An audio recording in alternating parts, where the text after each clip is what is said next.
오케이. 그러면 또 오늘의 마지막 시간 살펴보도록 하겠습니다.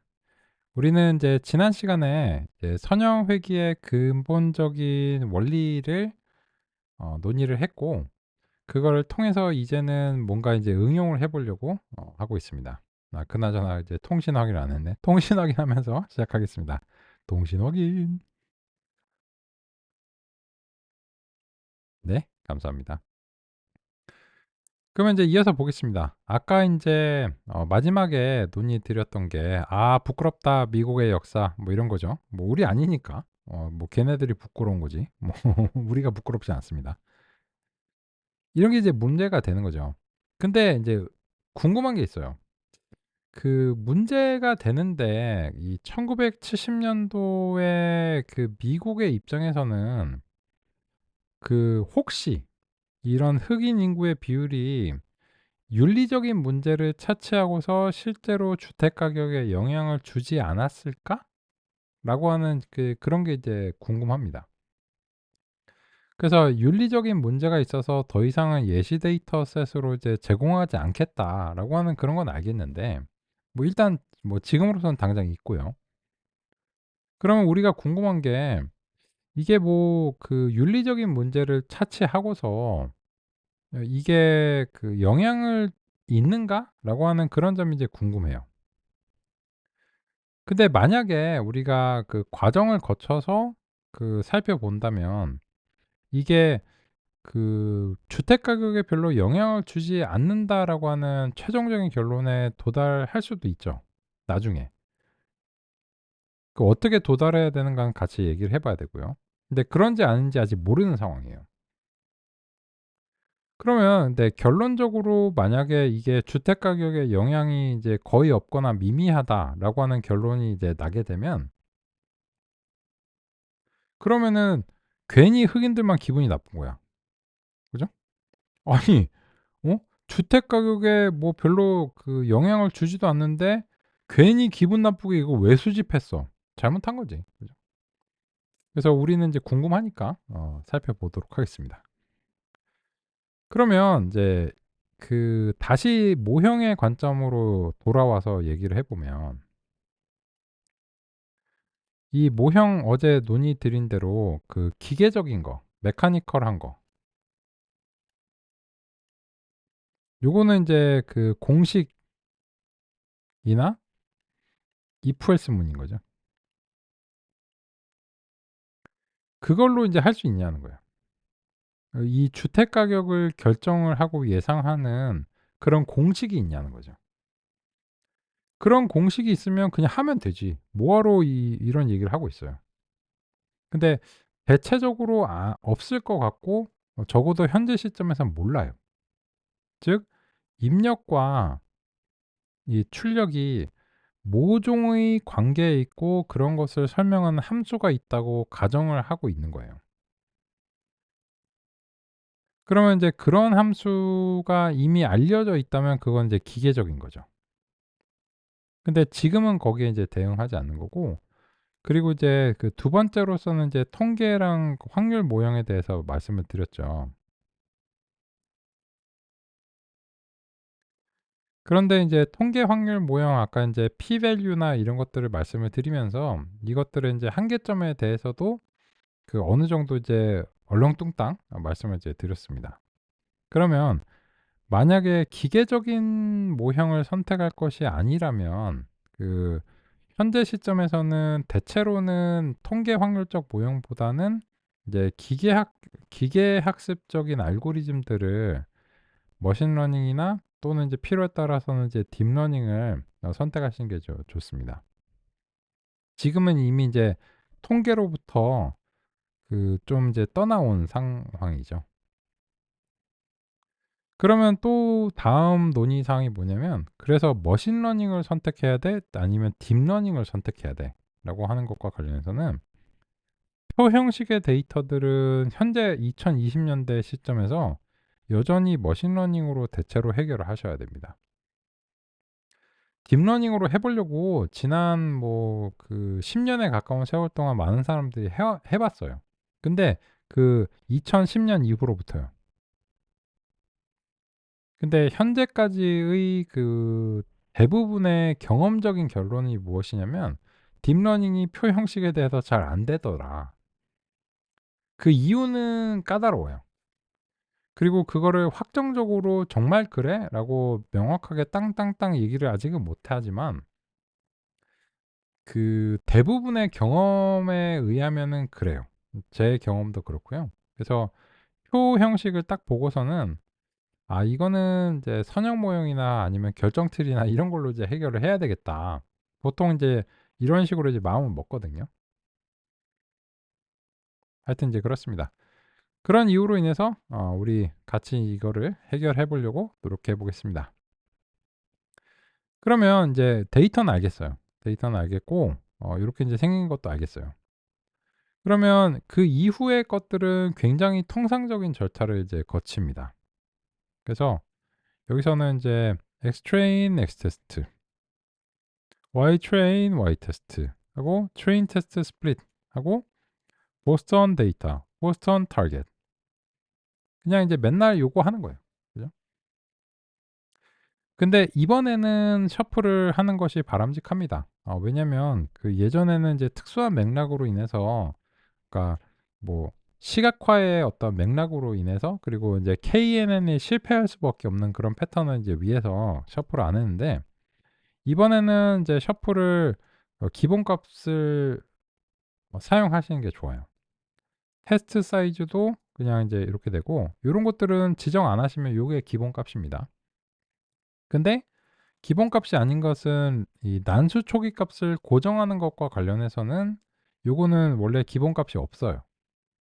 고정 안 한다는 얘기죠. 근데 우리 인제 논의의 재현성을 위해서 일단 고정하는 걸로 시작을 해 하겠습니다. 그럼 인제 요렇게 인제 되면 인제 나뉘겠죠. 근데 예전하고 또 얘기하기가 좀 어려운 부분이 무엇이냐면 이 랜덤 스테이트의 품질에 대해서 얘기를 해 왔었잖아요. 근데 지금은 그 현재 상태에서는 좀 평가가 어려워요. 왜냐면 이 예전에는 유형의 분포가 인제 쏠려 있느냐 이런 방식으로 이제 평가를 했는데 요 보스턴 타겟이라고 하는 것이 인제 훈련하고 이제 시험 데이터로 나뉘는 그런 방식의 랜덤 스테이트가 영향을 주겠죠. 근데 이것이 예전처럼 그 원래의 분포에 인제 근사하냐 이렇게 평가하기가 좀 어렵죠. 불가능한 건 아니에요. 그래서 인제 그 근사하게 해 본다면 이제 도수 분포 그래프를 이제 그려 볼 수 있을 것 같습니다. 그래서 인제 보스턴의 인제 타겟 요렇게 인제 해 가지고 요렇게 보면 이 원래 인제 보스턴의 인제 분포가 이제 다음과 같다는 거예요. 근데 도수 분포표를 이제 보면 이제 되고 불필요한 이제 출력들을 쪼끔 없애 주기 위해서 이제 명시적으로 쇼를 이제 해 볼게요.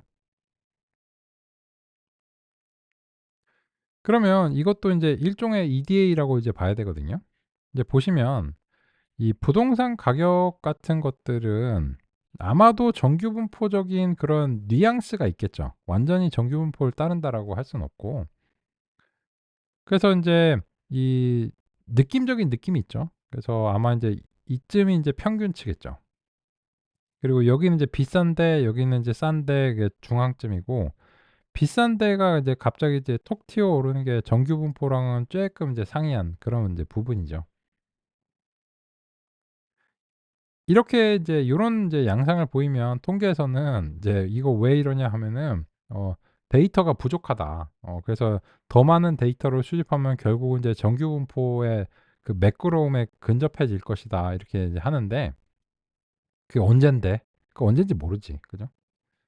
그래서 현재까지 수집한 데이터에 대해서는 이제 다음과 같다는 거고요. 정규 분포적인 느낌적인 느낌이 있죠.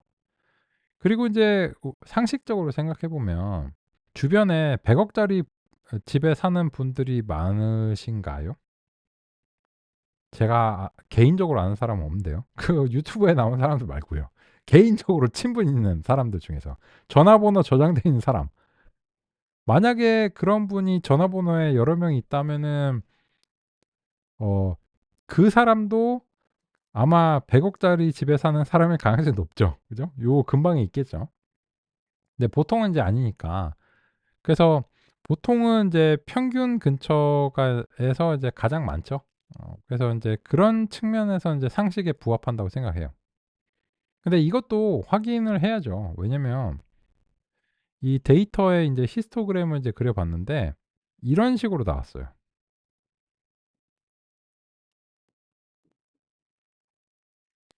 그러면 인제 여기는 극부,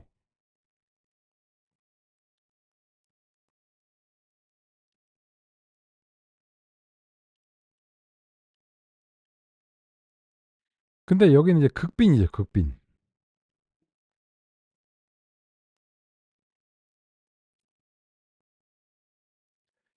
이런 식으로 만약에 부동산 가격이 인제 수집이 됐다라고 하면 잘못됐다고 생각합니다.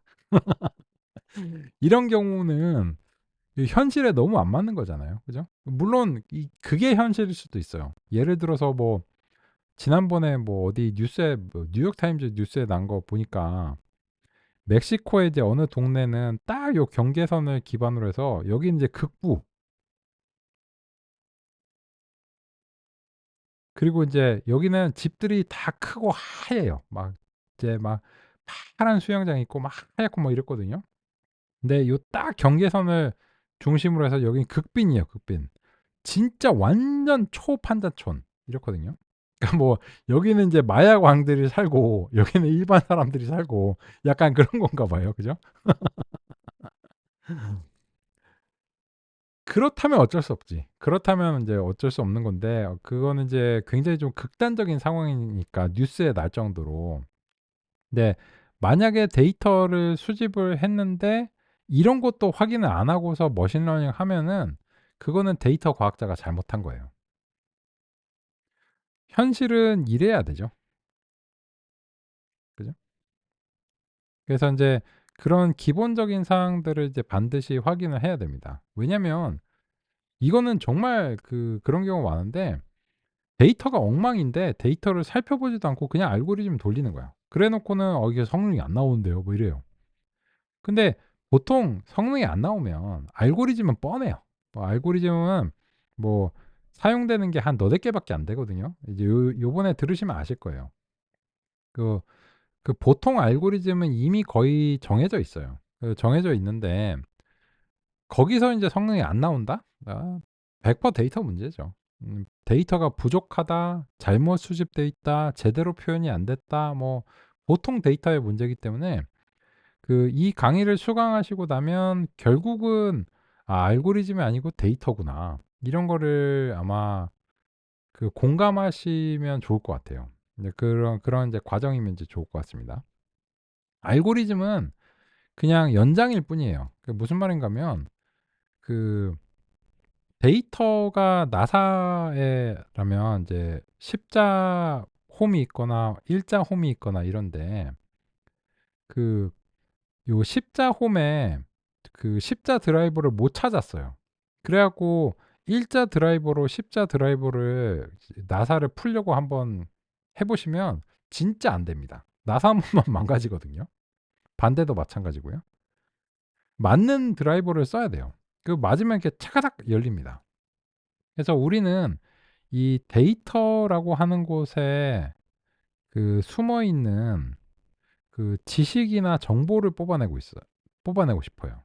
근데 이 지식이나 정보가 그런 현실의 여러 가지의 어떤 노이즈 같은 것이 인제 들어 있는 거예요. 근데 요거를 이렇게 차가닥 이제 뽑아내고 싶어요. 그게 인제 알고리즘에 비유할 수 있거든요. 근데 그 이 데이터 자체가 굉장히 편향성이 있거나 잘못 표현되어 있거나 이러면 아무리 도구가 좋다고 해도 없는 지식을 뽑아낼 수는 없는 거예요. 혹은 왜곡된 지식을 뽑아낼 수는 없는 겁니다.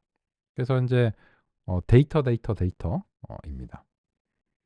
그런데 지금 이제 랜덤 스테이트 인제 0을 한 상태에서 우리가 인제 살펴볼 수 있는 거는 예전과 이제 비슷하게 이 훈련 데이터의 히스토그램의 양상이 이제 원래 것과 인제 유사한 어떤 양상을 띠느냐, 그런 점에서는 이제 한번 살펴봐야 될 것 같아요. 그래서 인제 보시면 비스무리하죠. 그죠?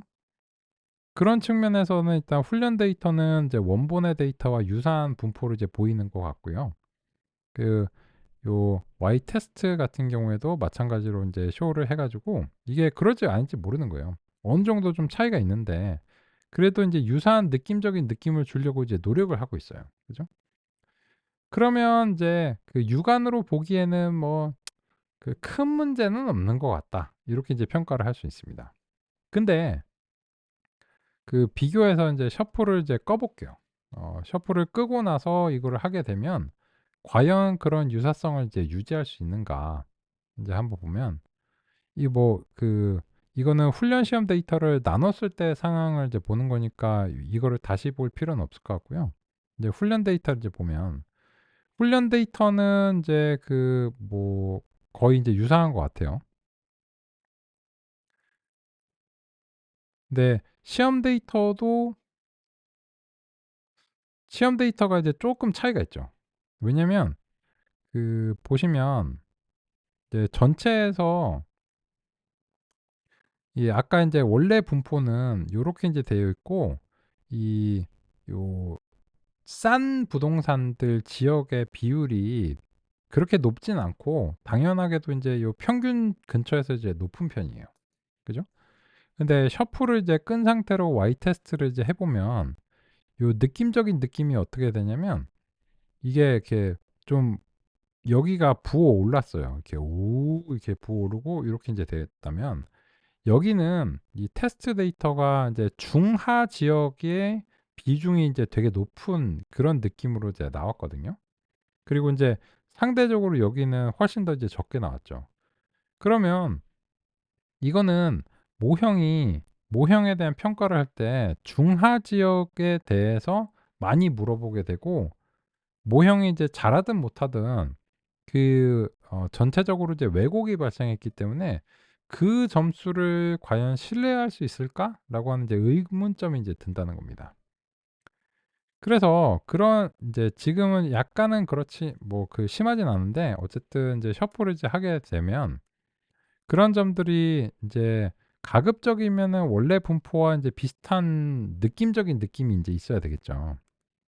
그래서 얘 같은 경우에도 이제 셔플을 해서 보니까 그래도 어느 정도 왜곡이 꽤 있어요. 그죠? 이게 이제 숫자도 작아지고 하다 보니까 왜곡이 있긴 한데 셔플을 안 했을 때보다는 낫습니다.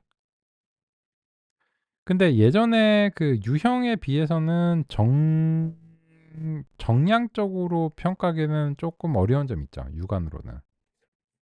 그래서 일단은 이렇게 시작을 해 보고 그리고 나서 이거에 이제 더 좋은 분포는 실제로 일반화 성능으로서 보시는 게 좋을 것 같아요. 그래서 요렇게 인제 시작을 해 보겠습니다. 그러면 인제 데이터 쪽은 일단 요렇게 인제 결정을 하기로 하고요. 이제 학습을 해 보겠습니다. 근데 학습은 진짜 쉬워요. 이제 데이터를 하고 나면 그다음에 모형은 이제 처음에는 이제 KNN 리그레스 이렇게 고르는 거지. neighbors 1은 극단적이고 보통 인제 기본값이 5 예요. 근데 인제 이번에는 이제 모형이 인제 여러 개를 비교해 봐야 되니까 모형 알고리즘의 명칭으로 KNN 요렇게 인제 하고요. 그리고 인제 그냥 형성하자마자 바로 fit 해 버릴게요, 요런 식으로. 그리고 나서 요 KNN의 훈련 시험 R2 지표를 이제 보겠습니다. 그래서 인제 R2 인제 train, R2 테스트 이렇게 인제 해 가지고 이제 보겠습니다. 그래서 인제 KNN하고 스코어하고 인제 Xtrain, 이제 Ytrain 하는데 요거는 인제 100 점은 못 맞을 거예요. 왜냐면 인제 5로 설정을 했기 때문에 인제 100 점은 절대 안 될 거고 근데 인제 수치가 이제 잘 나오기를 이제 우리는 이제 희망하는 거죠. 근데 잘 나올지 모르지. 해 봐야 알아요. 해 봤어요. 했는데 보시면 둘 다 별로 안 좋은데 차이도 심해요. 그래서 사실 이 데이터를 잘 구성하고 나서 실제로 모형을 훈련시키는 부분은 이게 대단히 인제 표준적이고 어렵지 않습니다.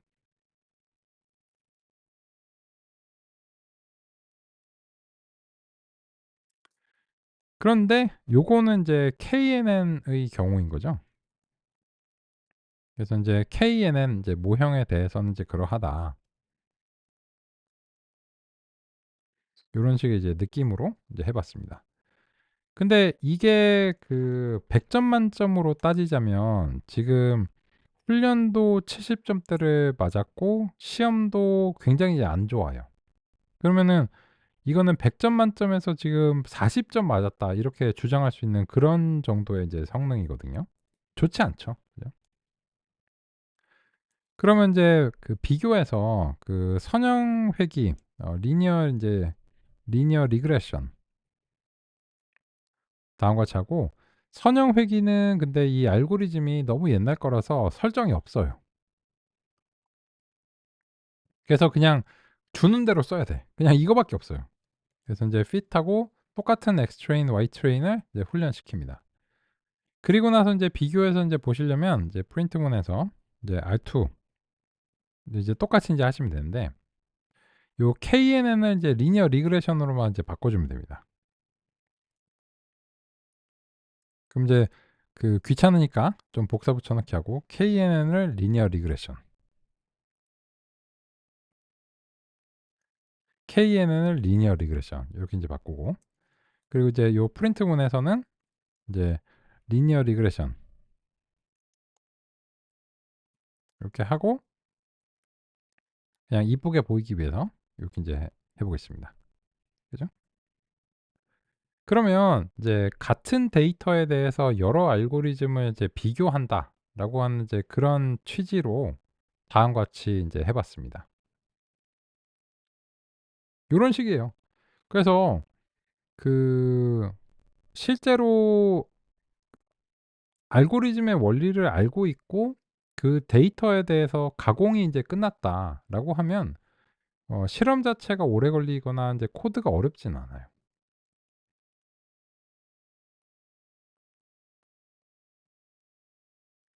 여기까지 잘 되시면 엄지척으로 확인해 보도록 하겠습니다.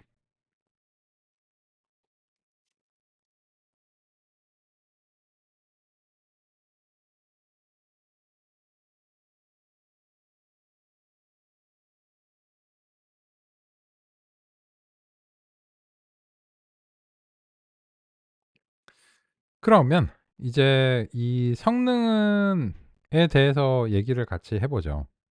어떻게 생각하세요? 둘 다 실망스럽지. 뭐 이게 좋지 않죠. 좋지 않아요. 근데 그나마 이 뭐 도찐개찐인데 얘네를 이제 평가를 하자면 결국은 이제 요거로 평가를 하는 거잖아요. 40점 맞은 애보다 60점 맞은 애가 잘하긴 잘했지. 그죠? 둘 다 별로 안 좋은 건 사실인데 상대적으로는 얘가 거의 뭐 플러스 20 점을 더 받은 거잖아요. 그죠? 20 점까지는 아니지만 뭐 그냥 그렇다 칠게요. 그죠? 그래서 같은 데이터에 대해서 서로 다른 알고리즘을 통해서 형성된 모형을 봤을 때 그냥 그 다른 걸 차치하고서라도 얘가 플러스 20 점이나 더 받는다면 현재 데이터에 대해서 그 선형 회귀 모형이 KNN에 비해서는 보다 더 적합할 가능성을 시사하는 거죠. 상대적으로는. 그죠? 그런데 아까 인제 p 밸류와 관련해서 인제 그 "아야 미안해, 미안해. 물어봐서 미안해. 아 이제 아닌 거 알겠어."라고 이제 하셨는데 그렇게 하려고 하는 게 아니에요. 상처에다 막 소금 뿌리고 막 "내 말이 맞잖아." 이렇게 얘기하려고 하는 게 아니고 이 최적화 점수를 보기는 봐야 돼요. 보기는 봐야 되는데 이게 쪼끔 높지만 유사한 수준이거든요.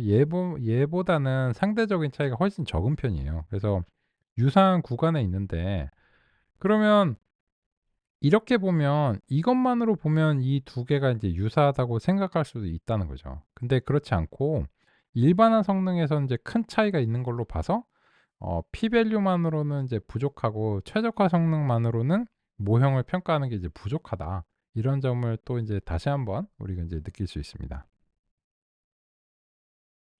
근데, 근데도 지금 이제 점수가 안 좋죠. 그런데 이 점수가 안 좋은 이유가 여러 가지가 있어요. 여러 가지가 있는데 그 여러 가지를 인제 우리가 '어떤 방향으로 극복을 해 나가야 되는가.'라고 하는 그 방향성을 이제 정해야 돼요. 성능의 상축 3 축은 데이터 알고리즘 이제 설정인데 그 데이터의 분포가 문제인지 알고리즘이 능력이 부족해서인지 설정이 좀 잘못된 것인지 이거를 특정을 해 나가야 돼요. 좁혀 나가야 되거든요.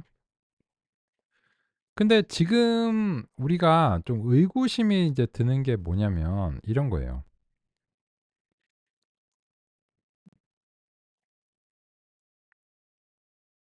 이 훈련하고 시험 점수의 차이가 발생하는데 일단 낮은 그 절대값이 낮은 것도 문제인데 이 두 개의 차이가 많이 발생하는 것도 지금 문제입니다. 상당히 이제 큰 문제이고요.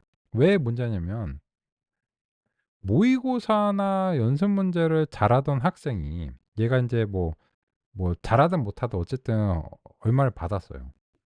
그러면 "야 너는 뭐 이렇게 하면 이제 인서울 할 수 있을 것 같아." 이렇게 인제 얘기를 했는데 수능 가서 40 점이나 60 점을 받아와서 나름 자기 자신으로서는 충격인 거야. 그죠? 뭐 최고의 엘리트는 지금 아닌 상황인데 어떡해요?" 약간 이런 느낌이죠. 그러면은 이거 왜 이렇게 많이 차이 났어?" 뭐 수능 상대적으로 뭐 수능이 어려웠다고 하면 다 같이 인제 못하면 되는데 지금은 인제 그런 것도 아니거든요. 그래서 이 두 개의 차이가 어딜로 무엇으로 인해서 이제 발생하는지를 밝혀야 이거를 해결하는 방향성을 결정할 수가 있어요. 해결이 될지도 보장이 안 되고. 그런데 인제 지금 이 두 개의 차이가 혹시 훈련 시험 데이터의 그 분포 양상으로 인해서 발생하는 건지를 특정해야 됩니다. 이게 무슨 말인가면 이런 거예요.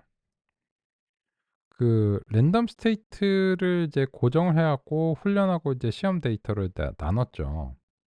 근데 아까 인제 분포 양상을 이제 봤는데 그 이유를 말하기는 어려운데 그 각각의 모형마다 잘하는 형태가 있고 못하는 형태가 있어요. 근데 모형의 관점에서 이제 봐야 되는데 모형의 관점에서 훈련 데이터가 상대적으로 어려운 데이터가 만약에 이제 몰려왔어요.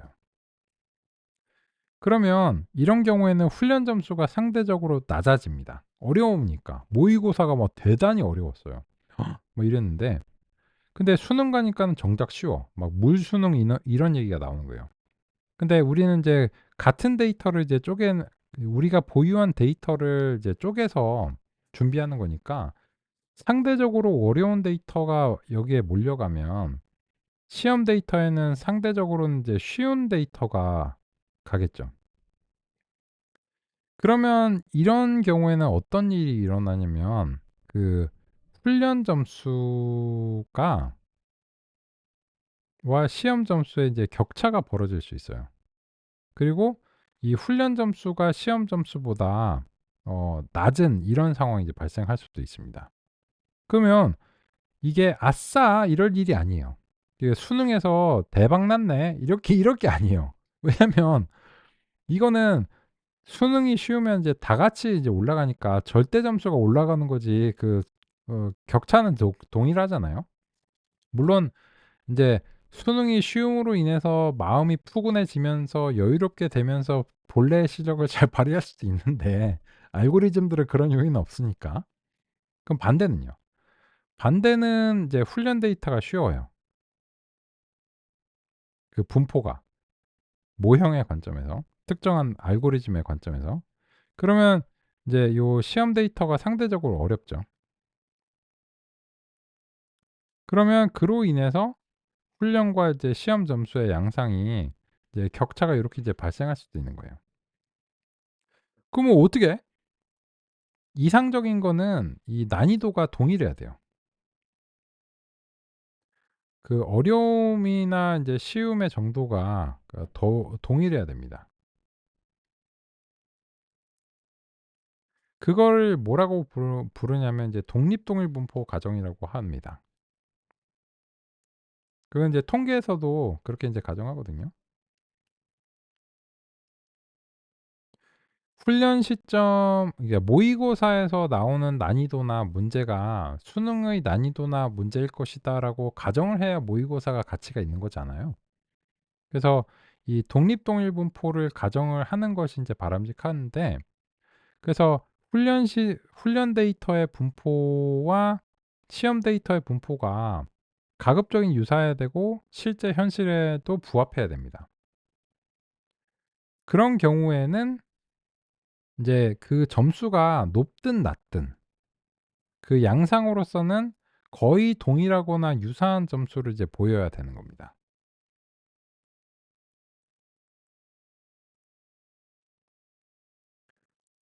그리고 나서 이 점수가 이 동일한 수준인데도 낮아요. 그러면 그거는 이제 알고리즘과 현재 데이터 분포의 그 궁합을 따져야 되는 상황이에요. 근데 그거를 따지기 전에 일단 이 두 개의 차이가 어떤 특정한 분포로 인해서 그 기인한 것인지를 이제 특정을 해야 됩니다.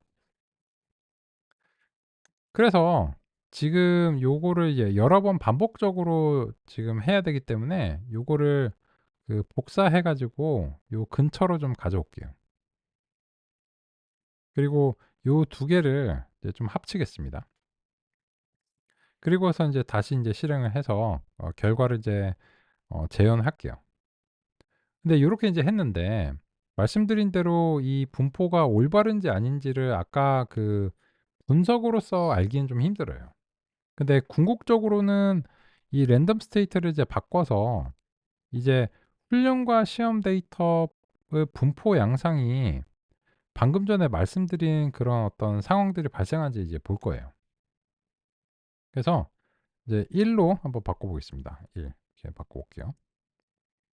바꾸면 이제 요런 일이 일어나요. 각 모형마다 의견이 다릅니다. 어렵고 쉽다는 거 자체가 모형의 관점이에요. 근데 우리는 지금 현재 인제 선형 회귀의 관점을 채택을 해 볼게요.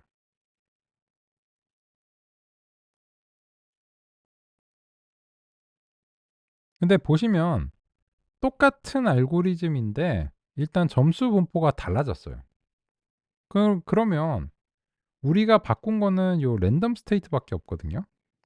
근데 예전에는 이 점수가 그 훈련 점수가 훨씬 높고 시험 점수가 상대적으로 훨씬 낮았거든요.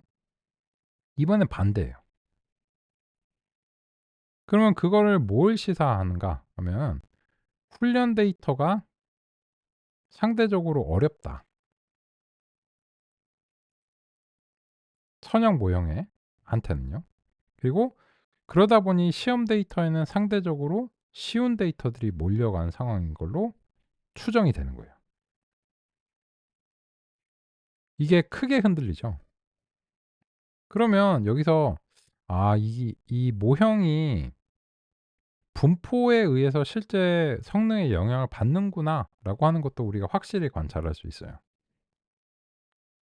그러면 다른 작업을 하기 전에 이 모형에 대해서 우리가 더 손을 댄다든지 하기 전에 어떻게 해 놔야 되냐면, 가급적이면은 어떤 특정한 알고리즘의 관점에서는 이 두 개를 그 유사한 수준이 되도록 일치시켜 놔야 돼요. 그래야 이게 데이터 분포의 편차로 인해서 '성능이 바뀌었다.'라고 하는 점을 이제 소거할 수 있거든요. 그러면 인제 그게 얼마가 될지 모르죠. 해 봐야 됩니다. 그래서 인제 이거는 뭐 저 스트래티파이 같은 그런 게 없어요. 이거는 진짜 방법이 없어요. 가장 좋은 방법은 이런 편차가 많이 나는 이제 그 근본적인 원인은 데이터의 규모가 작아서 그래요. 이렇게 편차가 심하게 나면. 데이터의 규모가 커지면 커질수록 훈련과 시험 데이터의 그 점수가 좋든 나쁘든 편차는 적어집니다. 그래서 이제 데이터를 더 많이 하는 게 가장 좋은 방법이에요. 자동으로 해결하는 방법이기도 하고요. 근데 지금은 그런 방법을 채택할 수가 없는 상황이니까 랜덤 스테이트를 이제 바꿔가면서 이제 노력을 해 보는 겁니다. 일단은요. 그러면 랜덤 스테이트 2를 하게 되니까 아까보다는 이제 개선이 좀 됐어요. 그죠? 편차가 줄어들었잖아요. 그러면 적어도 이 점수가 별로 좋지는 않아도 '편차로서 기인한 것은 아니다.'라고 할 수 있습니다. 몇 개 더 찾아볼까요? 3은 어떨까요? 쪼끔 나고 4. 아 4 좋네. 이게 제일 좋은지는 모르겠지만 지금 이제 선형 모형의 입장에서는 훈련 점수랑 시험 점수가 굉장히 유사해졌습니다. 소수점 세 자리에서 달라요. 그러면 이제 실제로 이거를 해 보니까 이 아무것도 바뀌지 않았는데 데이터의 분포만 달라져도 성능이 달라지죠. 그래서 이 성능의 문제가 데이터의 분포로 인해서 어 차이가 난다는 것을 소거하기 위해서는 다음과 같은 절차를 이제 거친 겁니다. 그죠? 그래서 일단 이렇게 해 놓고 나서 그다음에 이 점수를 끌어올리는 얘기를 해야 돼요. 안 그러면 이게 무슨 기법을 써서 이게 달라진 건지 아니면 데이터 분포로 인해서 이제 달라진 건지 이런 걸 이제 알 수가 없는 상황이잖아요. 그래서 우리는 요렇게 해 놓고 시작을 이제 해 보려고 합니다. 근데 지금 KNN은 오히려 아닌데? KNN은 다른 거에 비해서 격차가 더 벌어졌는데? 맞아요. 그러면 이거는 데이터의 난이도라고 하는 것을 어떻게 규정할 거야? 난이도는 그 관점에 따라서 달라요. 아까 보시면 KNN이 더 잘할 수 있는 게 있고 선형 모형보다 더 잘할 수 있는 경우도 있어요. 근데 아까와 같이 요런 어떤 분포를 이제 가지고 있다. 그러면 KNN은 이제 실패할 수밖에 없는 그런 구조를 가지고 있거든요. 근데 다른 경우에는 또 다를 거예요. 그래서 이 난이도라고 하는 것은 결국은 특정한 알고리즘의 이제 관점일 수밖에 없는 거예요. 모든 알고리즘들이 동일한 방식으로 데이터를 바라본다면 그럼 알고리즘이 다를 필요가 없겠죠. 근데 지금은 우리가 만약에 선형 모형이 지속적으로 KNN에 비해서 어떤 분포에서든 대체로 이제 높고 따라서 KNN으로 해결하는 방향성을 거의 고려하지 않는다면 그렇다면 이제 선형 모형의 관점을 중점적으로 이제 생각하면서 이제 현재 이제 실험을 이제 해 나가야 되는 그런 것입니다.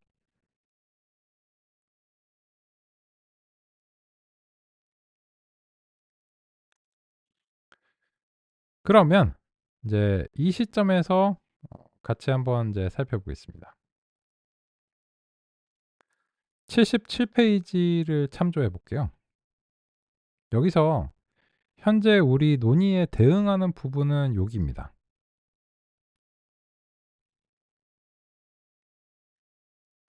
보시면 훈련과 이제 시험 세트 성능을 확인을 하는데 여기서 이제 훈련 0.67 시험 0.0 0.66으로 이제 낮은 수준의 성능을 이제 보이고 있는데 여기서도 유의해서 이제 보셔야 될 점이 뭐냐면 훈련과 시험 점수가 비슷한 그런 양상을 보이고 있다는 거예요. 야 근데 우리랑 지금 점수가 다른데? 당연히 다릅니다. 왜 그러냐면 알고리즘은 동일한데 선형 회귀로 여기서는 MG런 데이터셋을 가지고서 인위적인 데이터셋을 사용했기 때문에 요거는 보스턴 데이터가 아닙니다. 그냥 데이터가 완전히 달라요. 그래서 교재에서는 보스턴 데이터를 사용을 한 게 아니거든요. 근데 이 구성이 좀 여기는 좀 별로라고 이제 생각해요. 왜냐면 여기서는 보스턴 데이터를 사용 안 해 놓고는 그다음에 인제 요 해법을 제시하는 데서는 익스텐디드 보스턴 요런 식으로 제시하기 때문에 여기서는 쪼끔 흔들린다? 이 제시가 좀 일관성이 없다고 생각합니다. 뭐 하여튼 제 생각은 그래요. 그렇고 어 그래서 저는 이제 보스턴 데이터로 제시를 이제 드렸어요. 제시를 드렸고 그 "그러면 이거 여기에 대응한다고 얘기할 수 없지 않아?"라고 하실 수 있는데 이렇습니다. 전혀 다른 데이터셋이기 때문에 이 점수를 그냥 비교할 수는 없는데 양상이 동일하다는 거예요. 훈련과 시험 점수가 비슷하면서 그러면서도 그 1.0 보다는 훨씬 더 낮은 수준의 어떤 상황인 거죠. 그런 문제적 양상을 비슷하게 만들어 놨기 때문에 여기에 대응한다라고 말씀을 드리고 있습니다. 근데 여기서 이 문제 상황에 대해서 인제 이름을 좀 붙여 볼게요. 같이 보겠습니다. R2가 0.66인 거는 그리 좋은 결과는 아닙니다. 그렇죠. 1.0에 이제 훨씬 못 미치니까. 하지만 훈련과 시험 점수, 테스트 세트 점수가 매우 비슷하다라고 하는 서술에 대해서 과소적합이라는 판정을 내렸어요. 그러면 과소적합이라는 판정이 이제 무엇인가에 대해서 우리가 얘기를 해 봐야 됩니다. 근데 지금 여기에 서술 자체가 과소적합의 정의로 받아들이기에는 조금 모호해요. 왜냐면 훈련과 시험 점수가 매우 비슷하면 과소적합이다라는 그런 식의 서술인데 그러면 이런 거죠. 훈련 점수가 1.0으로 완벽하고 시험 점수가 1.0으로 완벽해요. 그러면 비슷하다 못해 동일하잖아요. 만약에 그렇다면 그게 과소적합인가요? 뭔가 과소라는 게 모자라다라는 그런 느낌적인 느낌을 주는데 그렇게 서술하기는 좀 애매하죠. 그죠? 그래서 이제 과적합과 과소적합이라는 개념을 우리가 좀 공략을 해 보도록 하겠습니다. 그거는 좀 앞쪽으로 이제 이동을 해야 돼요. 이제는 말할 수 있다. 그래서 이 55 페이지의 영역으로 가 보도록 하겠습니다. 이거는 이제 건너뛰었고 나중에 이제 다시 돌아와서 말씀을 드리겠습니다.'라고 이제 계획을 상의 드렸었는데 지금이 그때입니다.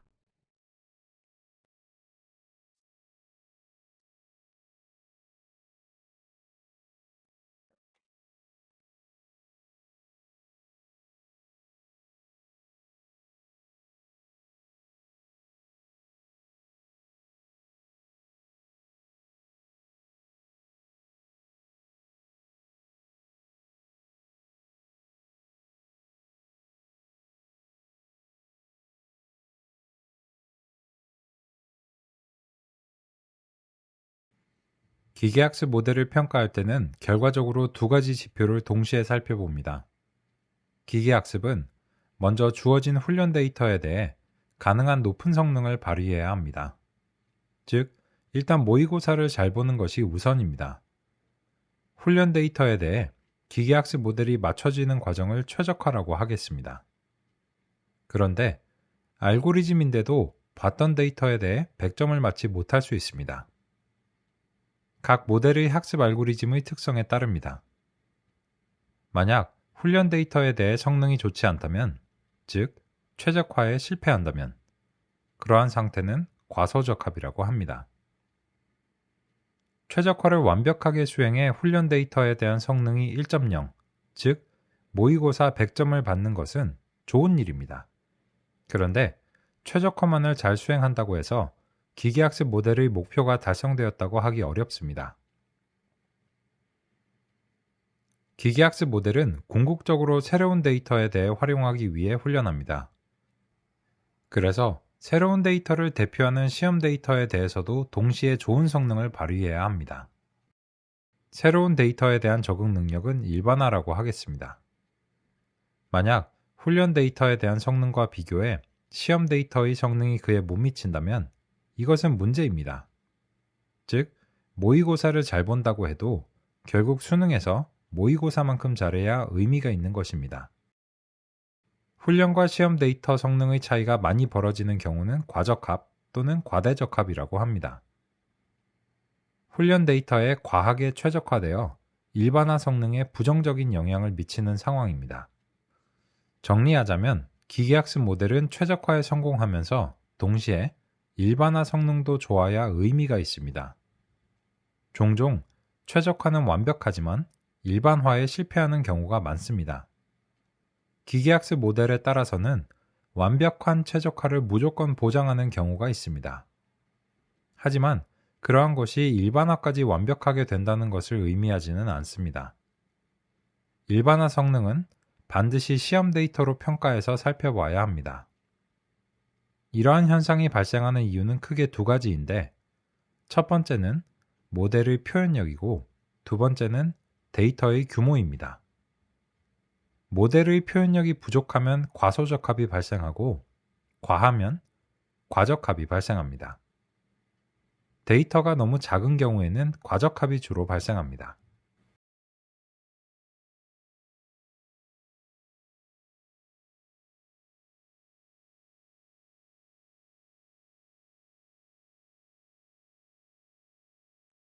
뿅! 제가 다시 나왔습니다. 여기서 이제 우리가 논의를 해야 되는 거는 이제 훈련과 시험 점수를 왜 동시에 이제 뭐 봐야 하는가라고 하는 점인데, 이제 우리가 모형을 이제 같은 데이터를 가지고서 모형을 형성하는데 이 훈련과 시험 데이터의 양상을 확인을 해 나가면서 살펴봐야 됩니다. 근데 우리가 이 최적화를 한다라고 하는 것이 모델의 코드적인 측면에서 이제 보면 이제 fit 이렇게 이제 하고 훈련 데이터를 이제 경험을 이제 시켜주는 거거든요. 근데 그러고 나서 훈련 데이터를 다시 이제 예측해 보라고 했을 때 그 점수가 낮아요. 그러면 이제 봤던 문제를 틀리는 상황입니다. 봤던 문제도 잘 못하면 수능에 가면 기대가 안 되죠. 그죠? 그래서 당연히 인제 그런 경우에는 인제 가장 먼저 극복을 해야 되는 이제 상황이 이제 발생하고, 그게 인제 과소적합, 언더핏이라고 이제 합니다. 근데 그걸 이제 어찌저찌 극복했다라고 이제 가정할게요. 그 극복하는 방법은 알고리즘마다 다릅니다. 근데 이 최적화를 되게 손쉽게 극복하는 알고리즘들도 많아요. 예를 들어서 "100 점을 맞고 싶니?" "예." 그러면 KNN에서 "K를 1로 해라." 이렇게 하면 언제나 100 점을 무조건 보장해요. 지금도 한번 해 볼까요? KNN이 지금 숭구리당당 해 갖고 인제 5 로 했는데 이 지금 과소적합의 문제가 발생했잖아요, 둘 다. 근데 KNN한테 "아 너 과소적합의 문제를 내가 극복하게 해 주겠노라." 이렇게 하고 이제 이거 1 로 하잖아요. 그러면은 이거는 부채도사할 수 있어요. 100 점. 그죠? 무조건 100 점을 보장합니다. 무조건 100 점을 보장해요.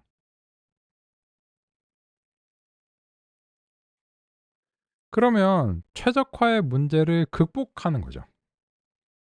근데 그걸로써 다냐? 아닌 거예요. 그래서 이게 그 통계와 다른 거거든요. 통계 이제 방법론하고. 왜냐면 기계학습 알고리즘이 됐든 뭐가 됐든 사실 우리가 원하는 건 이제 새로운 데이터에 대해서 잘하기를 원하는데, 훈련 점수 인제 100 점을 맞았는데 시험 점수가 그만큼 안 나오면 안 되는 거예요. 근데 지금 KNN의 입장에서는 이런 거예요. 뭐 이거 못해 너?" 약간 그거 왜 못해? 이렇게 하면 되는데." 이런데 시험 점수를 20 점대를 받아 버리면 아무 의미가 없는 거죠. 그죠? 모의고사 20 년치 달달 외웠는데 그거를 외워서 수학 문제를 푼다든지 이런 거는 잘 안 되잖아요. 그죠? 그래서 이러면은 이제 극단적인 그 과대적합의 문제가 이제 발생하는 겁니다. 그죠? 근데 그 KNN에 대해서는 인제 과소와 과대라고 하는 용어를 쓰기가 좀 애매해요. 이제 그 양상적인 측면에서는 인제 과소와 인제 과대인데 왜 애매하냐면 이 과소나 과대적 합이라고 하는 용어 자체를 개발할 때 염두에 둔 게 선형 모형이거든요. 그래서 선형 모형을 가지고서 과소와 과대적 합을 얘기하는 게 대단히 자연스러워요. 근데 그 이게 성립되고 나서 거꾸로 살펴봤을 때 뭐 KNN의 그 양상을 보면 이게 과대나 과소적 합이라고 인제 이름을 붙여줄 수는 있는데 그게 쪼끔 부자연스러워요. 어쨌든 그거 인제 보셔야 될 것 같습니다.